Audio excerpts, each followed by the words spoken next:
નમસ્કાર વિદ્યાર્થી મિત્રો, તારા વિદ્યા મંદિર હાઈસ્કૂલ પરિવાર તરફથી આપનું સ્વાગત કરું છું। ધોરણ 8 विषय हिंदी पाठ 2 ईदगाह।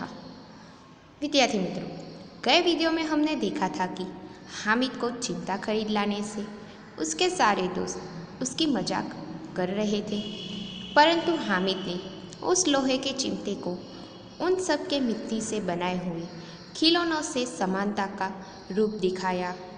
उसके सामने लोहे का चिमटा जीत गया, क्योंकि चिमटे का महत्व अधिक था। तभी सारे हामिद के दोस्त उसे चिमटा बदलने को कहते हैं, क्योंकि सभी के पास अब पैसे ख़त्म हो गए थे और ईदगाह से वे सब काफ़ी दूर भी आ गए थे और धूप भी तेज़ हो रही थी। एक लोहे के चिमटे खरीदने से हामिद अपने दोस्तों की नज़र में हीरो बन गया था। अब आज हम देखेंगे कि हामिद के गांव पहुंचते ही हामिद की दादी अमीना लोहे के चिमटे के बारे में क्या कहती हैं। विद्यार्थी मित्रों, 11 बजे सारे गांव में हलचल मच गई। मेले वाले लौट आए। मोहसिन की छोटी बहन ने डर कर बिस्ती उसके हाथ से छीन लिया और खुशी के मारे वो उछलने लगी। मियाँ भिस्ती नीचे आ रहे और स्वर्गलोक सुधार गए। यानी 11 વાગ્યાની આસપાસ જે ઈદગાહ ગયા હતા એ બધા અત્યારે ગામ વાપસ આવે છે। એના કારણે ગામમાં થોડીક હલચલ પણ છે। મોહસિન એના હાથમાં भिस्ती લઈને આવે છે। એ જોઈને એની નાની બહેન ડરતી ડરતી એની પાસે આવીને એ भिस्तीનું રમકડું છીનવી લે છે અને ખુશીના મારે એ ઉછળવા લાગે છે ને જોતજોતામાં એ હાથમાંથી છટકી જાય છે અને भिस्ती सुरलोक सिधारे यानी कि अत्यारे रमकड़ू नाश पामे छे। मियाँ नूरे के वकील का अंत इससे भी ज़्यादा गौरवमय हुआ। यानी कि मियाँ नूरे जे वकील लीधो हतो एनु तो भिस्ती करता पण दुखद अवसान थयुं हतुं। जोईए विद्यार्थी मित्रों आगळ। वकील जमीन पर या ताक पर बैठ नहीं सकता, यानी वकील साहब जे छे ए जमीन पर पण एने बेसाड़ी नहीं सकाय, ताक यानी कि एना आसमान पर पण बेसाड़ी ना सकाय। उनकी मर्यादा का विचार तो करना ही होगा। दीवार में 2 खतिया गाड़ी गई, यानी कि कहेवाय छे कि एना माटे अत्यारे ए वकीलनी पोस्ट पर छे एनी मर्यादाने लईने एनो विचार करीने आपने एनी जग्या निश्चित करवी जोईए। एना कारणे दीवार में खुतिया यानी कि 2 खीली लगाड़े छे। उन पर लकड़ी का एक पतरा रखा गया। पतरे पर कागज़ का एक कालीन बिछाया गया। वकील साहब राजा भोज की भांति सिंहासन पर बिराजे।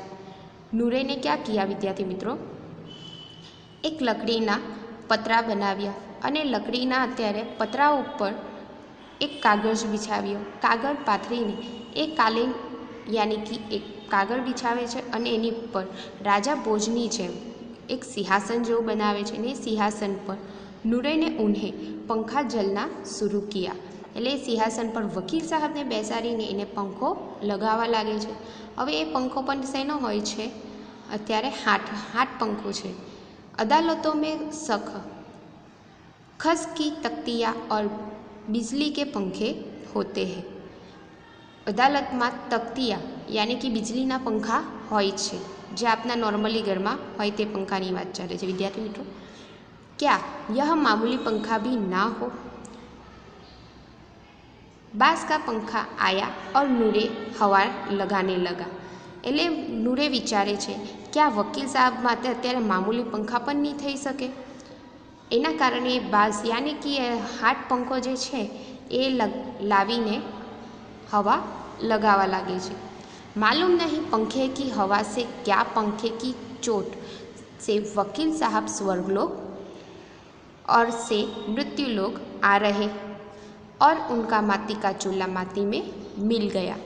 यानी कि खबर नहीं कि कया समये नूरे वकील साहब ने पंखो लाखी रह्यो हतो ते एनी हवाथी के पंखो लागवाथी वकील साहब સ્વર્ગલોકથી મૃત્યુલોક સિધારે છે, યાની કે કયા સમયે નીચે પડી જાય છે એને પણ ખબર પડતી નથી.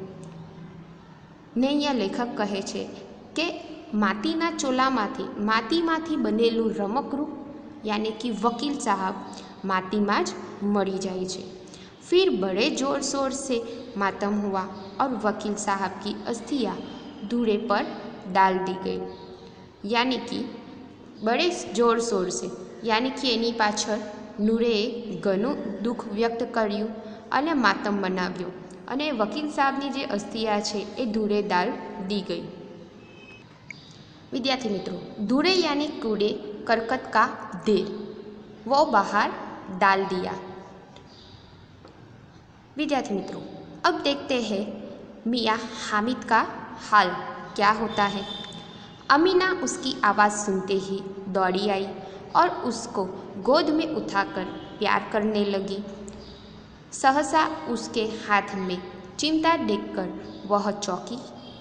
बोली, यह चिमटा कहाँ से लाया? अमीना હામિદની આવાજ સાંભળીને ખૂબ ખુશ થઈ જાય છે. એ દોડતી આવીને એ હામિદને એના ખોળામાં બેસાડીને વહાલ કરવા લાગે છે. એવામાં હામિદના હાથમાં એક ચીમટો જોઈને એ આશ્ચર્યચકિત થઈ જાય છે અને બોલે છે કે આ ચીમટો ક્યાંથી લાવ્યો? મેને મોલ લિયા હૈ કે પૈસે મેં 3 पैसे दिए हैं. हामिद कहे छे मोल लिया यानी कि मैंने ये खरीदा है पैसे से. मैंने इनके 3 पैसे दिए यानी कि मैं आना 3 रुपया आप्या छे, 3 पैसा आप्या छे. अमीना ने छाती पीट ली.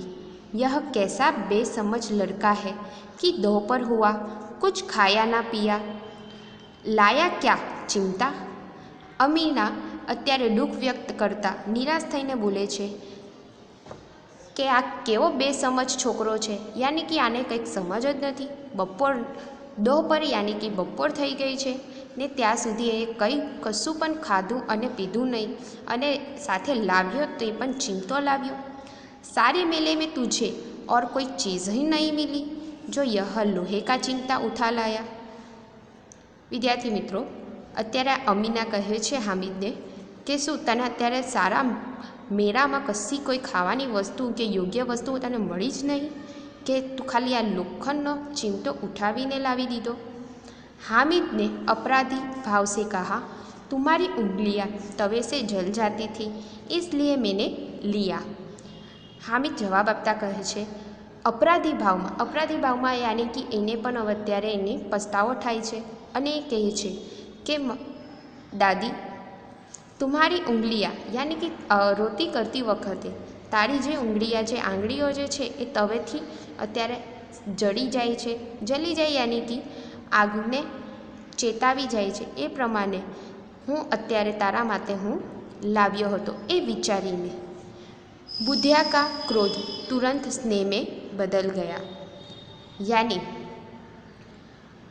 हामिद अमीना विषे आवुं कंईक विचारे छे ए जोईने अमीना ने घणो खुशी थाय छे. एना कारणे एनो क्रोध शांत थई जाय छे. बच्चे में कितना त्याग, कितना सद्भाव और कितना विवेक है. अमीना मनोमन विचारे छे के हामिदमां केटलो त्याग छे, केटली सद्भावना छे कि मारा विषे आटલું બધું विचारे छे. एनामां विवेक बुद्धि पण छे कि कई वस्तु उपयोगी छे. ए माटे दूसरों को खिलौने लेते और मिठाई खाते देखकर इसका मन कितना ललचाया होगा. अमीना विचारे छे कि एनी पासे फक्त 3 पैसा यानी कि 3 पैसा ज हता ने एनाथी पण एने लोखंडनो चिमटो लीधो. ज्यारे बीजा एना साथीदारो खिलौना अने मिठाईओ खाता हशे ते समये ए केटलो जलन थयो हशे, एना मनमा केटली लालच आवी हशे. इतना जज्ब इससे हुआ कैसे? विद्यार्थी मित्रों, जज्ब यानी कि धीरज, संयम. इतना संयम उससे कैसे हुआ होगा? अमीना का मन गदगद हो गया. अमीना का मन अत्यारे गदगद अत्यारे आंसू फूली उठे छे. वह रोने लगी. दामन फैलाकर हामिद को दुआएं देती जाती थी और उसकी आंखों से आंसू की बड़ी बड़ी बूंदें गिरती जाती थी। दामन यानी कि आंचल, आंचल फैलाकर अल्लाह को याद करती हुई અલ્લાહને યાદ કરે છે અને મન હી મન અત્યારે હામિદને દુઆઓ આપે છે અને એની આંખોમાંથી આંસુ પણ વહે છે। વિદ્યાર્થી મિત્રો, આ રીતે આપનો ઈદગાહ પાઠ 2 પૂર્ણ થાય છે। અસ્તુત।